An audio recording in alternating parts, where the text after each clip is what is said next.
बहुत समय पहले की बात है। किसी नगरी में एक वृद्ध व्यक्ति रहता था। उस वृद्ध व्यक्ति के पास कहने के लिए कुछ नहीं था। एक छोटा सा घर जिसमें वह और उसका बेटा रहता था। उसके पास एक छोटा सा हस्तबल भी था जिसमें वह वृद्ध व्यक्ति एक घोड़े का पालन पोषण किया करता था। लेकिन उस राज्य का राजा उस वृद्ध व्यक्ति से बहुत ईर्ष्या किया करता था, क्योंकि उस वृद्ध व्यक्ति के पास एक ऐसा सुंदर सफेद घोड़ा था जो कि बहुत आकर्षक था, जो सभी का मन मोह लेता था। और एक ऐसा घोड़ा आज तक देखा नहीं गया था। एक दिन वह राजा उस वृद्ध व्यक्ति के पास जा उस घोड़े को बेचने का प्रस्ताव उसके आगे रखते हैं और उसके बदले वह वृद्ध व्यक्ति को जो भी मांगता राजा उसे देने के लिए तैयार था। लेकिन वह वृद्ध व्यक्ति राजा से कहता है कि हे राजन, मुझे क्षमा करे, लेकिन यह घोड़ा मेरे परिवार का एक सदस्य की तरह है और मैं इसे बेचना बिल्कुल नहीं चाहता। भला मैं अपने परिवार के किसी सदस्य को कैसे बेच सकता हूँ। उस वृद्ध व्यक्ति की बात सुन आसपास के लोग भी उस वृद्ध व्यक्ति को मनाने का, समझाने का प्रयास करते हैं कि वह उस घोड़े को बेच दे और जो चाहता है मुंह मांगा इनाम मांग ले। लेकिन वृद्ध ने किसी की बात नहीं सुनी और वह उससे मना कर दिया, जिसके कारण राजा को खाली हाथ ही महल लौटना पड़ा। एक दिन वृद्ध व्यक्ति सुबह सुबह अपने हस्तबल की तरफ जाता है तो देखता है कि वह सफेद घोड़ा वहां पर नहीं है। थोड़ी देर बाद जब आसपास के लोगों को यह बात पता चलता है तो सब वहां एकत्र हो जाते हैं और वृद्ध व्यक्ति से कहते हैं कि तुम मूर्ख हो, तुमसे उसी समय कहा था कि इस घोड़े को बेच दो और बदले में मुंह मांगा धन ले लो, जिससे तुम अपना जीवन खुशी खुशी जी सकोगे। लेकिन तुमने नहीं सुना, तुम्हारी तो मत ही मारी गई थी।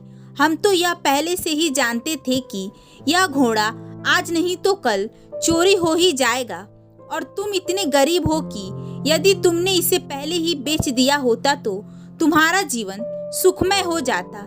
लेकिन अब क्या फायदा, वह घोड़ा तो चोरी हो गया। यह तुम्हारा दुर्भाग्य ही है कि वह घोड़ा तुम्हारे पास से चोरी हो चुका है और अब तुम्हारे पास कुछ नहीं बचा। वह वृद्ध व्यक्ति बस चुपचाप गांव वालों की सारी बात सुन रहा था और तब वह कहता है कि बहुत दूर मत जाओ, बस इतना कहो कि वह घोड़ा हस्तबल में नहीं है। फिर चाहे यह दुर्भाग्य हो या सौभाग्य, यह कौन जानता है। उस वृद्ध व्यक्ति की यह बात सुन वहां पर उपस्थित गांव के सभी लोग उस पर हंसने लगते हैं और कहते हैं कि यह वृद्ध लगता है पागल हो गया है और इसने स्वयं के ही पैर पर कुल्हाड़ी मार दी है।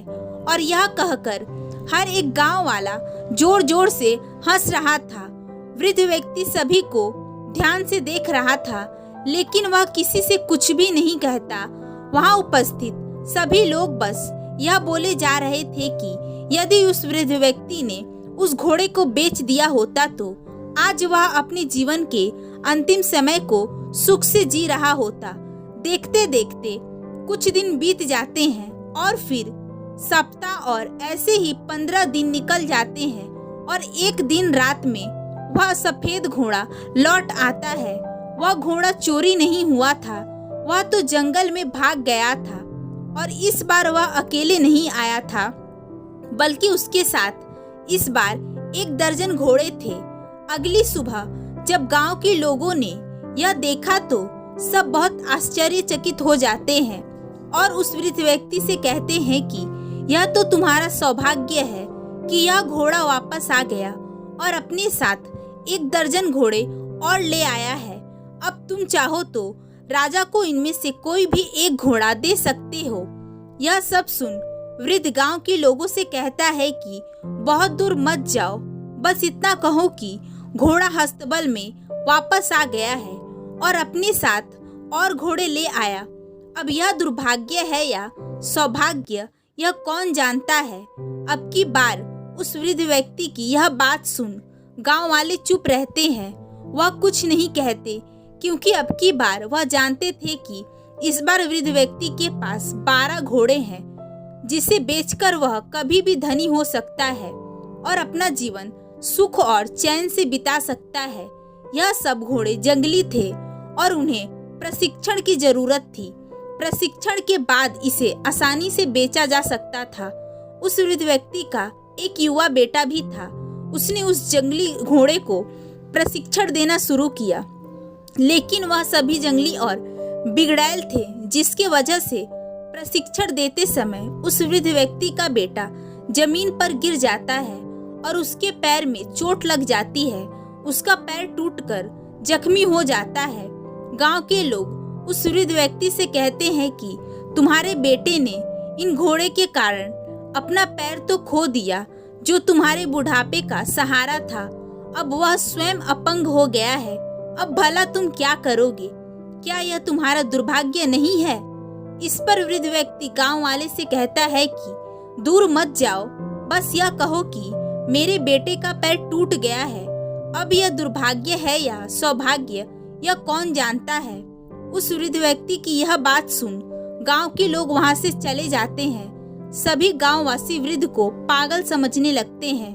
वह कहते हैं कि इसे कुछ भी कहना मूर्खता है। ऐसे ही 15 दिन बीत जाते हैं।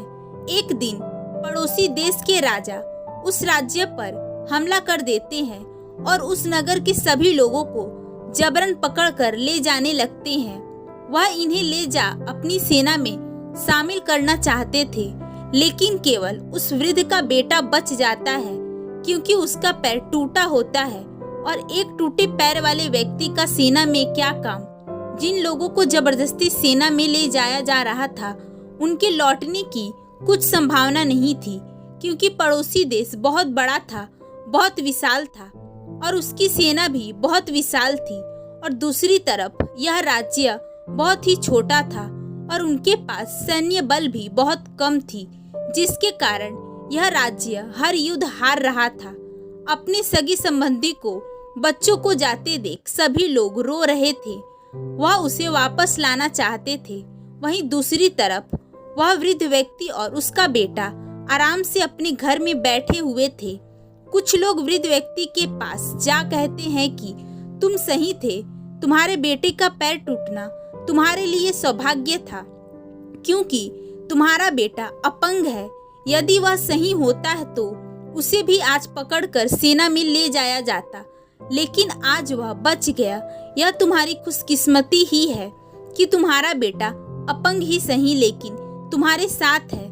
यह सुन वृद्ध व्यक्ति एक बार फिर उन लोगों से कहता है कि तुम लोगों को तुम्हारे बच्चों को सेना में भर्ती करने के लिए जबरदस्ती की गई है, लेकिन मेरे बेटों को मजबूर नहीं किया गया। अब यह कौन जानता है कि यह सौभाग्य है या दुर्भाग्य, क्या पता। दोस्तों, यदि हम अपने जीवन में देखेंगे तो यह पाएंगे कि हम अक्सर ही घटना को अपने जीवन में नियंत्रित करने का प्रयास करते हैं, जबकि वह चीजें, वह योजनाएं हमारे अनुसार नहीं चलती। तो ऐसे में क्या अच्छा होगा, क्या बुरा होगा, यह कौन जानता है।